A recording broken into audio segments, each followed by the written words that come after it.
Tech Co, le grand live du numérique sur BFM Business. On continue là sur le big data. On va revenir sur l'élection de la semaine dernière aux États-Unis. Quel rôle a joué ce big data dans l'élection de Donald Trump? On pose la question à un expert, le fondateur de Makazi, Hervé Malinge. Hervé, bonsoir, bienvenue. Bonsoir Sébastien. Sur BFM, tout le monde effectivement a été surpris par le succès de Trump, ou au moins par l'ampleur de son succès, parce que c'est vrai qu'en termes de grands électeurs, ce qui n'est pas le cas en nombre de voix, mais en termes de grands électeurs, rapidement la tendance est inversée. Il a gagné avec une belle longueur d'avance. Qui s'est planté là, l'homme ou la machine? Alors, il y a eu préalablement, il y a eu beaucoup de technologies utilisées. On a parlé beaucoup de big data, on a parlé beaucoup de panels, de sondages. Notamment chez Clinton, et là c'était complètement décomplexé. On assumait complètement depuis l'ère Obama. Utiliser l'analyse de la donnée pour aller draguer, pour convaincre, pour regarder tous les bastions. Absolument, complètement. On a parlé donc de sondages de panels, d'algorithmes prédictifs, même de DMP, de Data Management Platform, puisque on l'a vu, Donald Trump l'a utilisé. Donc on a utilisé tous ces outils-là justement pour tenter de prédire au plus juste le résultat. Bon, et force est de constater que ça a eu un rôle décisif, mais pas forcément dans le sens que tout le monde avait imaginé. Et oui, tout n'est pas prévisible. La preuve, alors je ne sais pas si ce sont les hommes, les sondages ou les big data qui sont plantés, mais là pour le coup, oui, alors surpris. Il y a effectivement plusieurs raisons qui peuvent expliquer un peu la raison de cet échec. On a quand même affaire à des données, ou en tout cas on est dans le registre de l'émotionnel, de l'irrationnel. On peut comparer ça, moi je compare en tout cas ça au domaine du caritatif, l'appel aux dons. Voilà, on est toujours dans le domaine de l'émotionnel. Et puis il y a un autre point important, c'est que les opinions ont évolué très très vite. Et les algorithmes mathématiques prédictifs les plus puissants de la planète, les Américains, n'ont pas pu capter ces évolutions, n'ont pas pu retranscrire justement l'évolution de ces opinions, et se sont un peu plantés sur le résultat. Hervé, vous aurez du mal à me convaincre, parce que quand on sait que la finance, notamment, moi j'étais dans une précédente émission sur Intégral Bourse, dès 2009, donc après la chute de Lehman, quand on sait que ça fait des années que la finance tourne grâce à des algorithmes, des machines qui marchent à la micro, à la milliseconde, et vous me dites que parce que dans les derniers jours, il s'est passé des petites choses et tout ça, que les machines ont été dépassées, ça paraît dingue quand même en 2016. C'est peut-être pas dans les derniers jours, mais il y a en tout cas des données que les algorithmes mathématiques ont consommées, ont digérées, ont analysées, effectivement, données qui ont été peut-être mal collectées ou mal préparées pour nourrir les algorithmes mathématiques, et donc au final les algorithmes mathématiques ont donné des résultats qui sont avérés pas les bons. Donc on n'est pas dans une science aussi exacte que celle de la finance. Il y a toute une partie d'irrationnel, d'humain là-dedans, qu'aujourd'hui, force est de constater que les algorithmes ont eu du mal à retranscrire. Oui. Et puis la bourse, c'est pas une science exacte non plus. Non plus. Rassurez-vous. Et puis elle vote tous les jours, donc elle peut se planter, c'est pas grave, elle corrige le tir. Trump, là, sa data stratégie, vous disiez, lui-même, il y avait je ne connaissais pas, une DMP, Data Management Platform. Oui. Comment ils s'en est servis, et puis il y avait quoi dedans? Enfin, expliquez-nous. Alors, on soulève le capot. Si on soulève le capot, c'est pas très très compliqué. Il a dupliqué ce que les entreprises utilisent depuis 3-4 ans en termes de data management platform. C'est quoi? C'est cette capacité pour les entreprises, à travers une DMP, de collecter toutes les informations rattachées à leurs clients, à leurs prospects.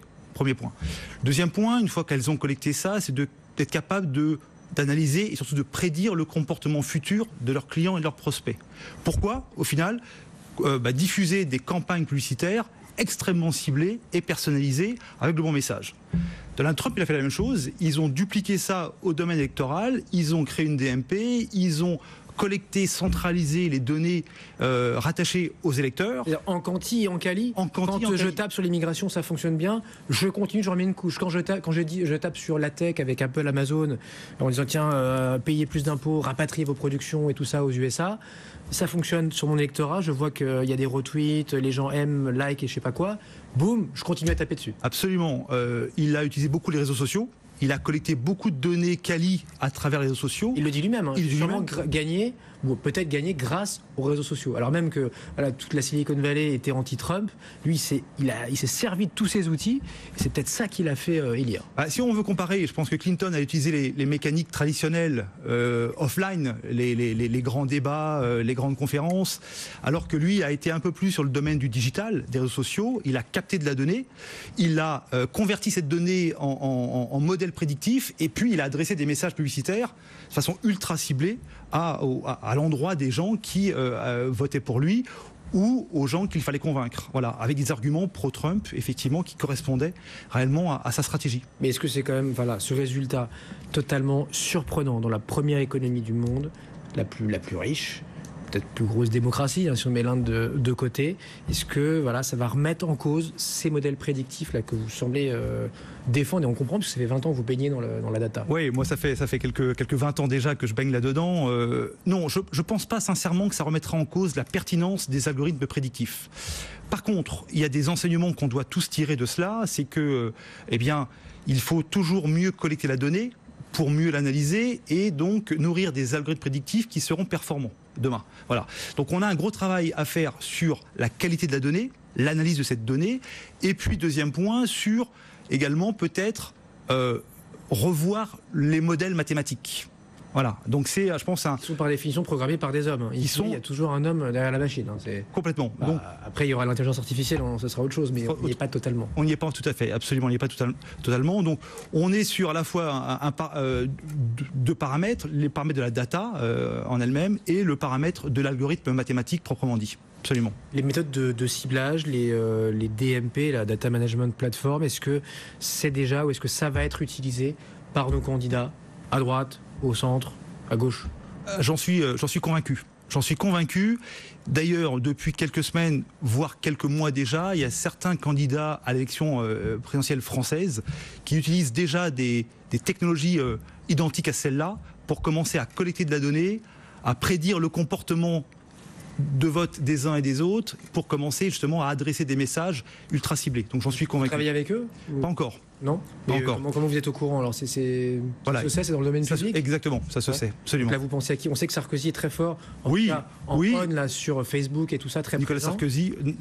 Sarkozy, Jean-Luc Mélenchon également, qui commence à utiliser des mécaniques, des technologies comme celle-là. Absolument, absolument.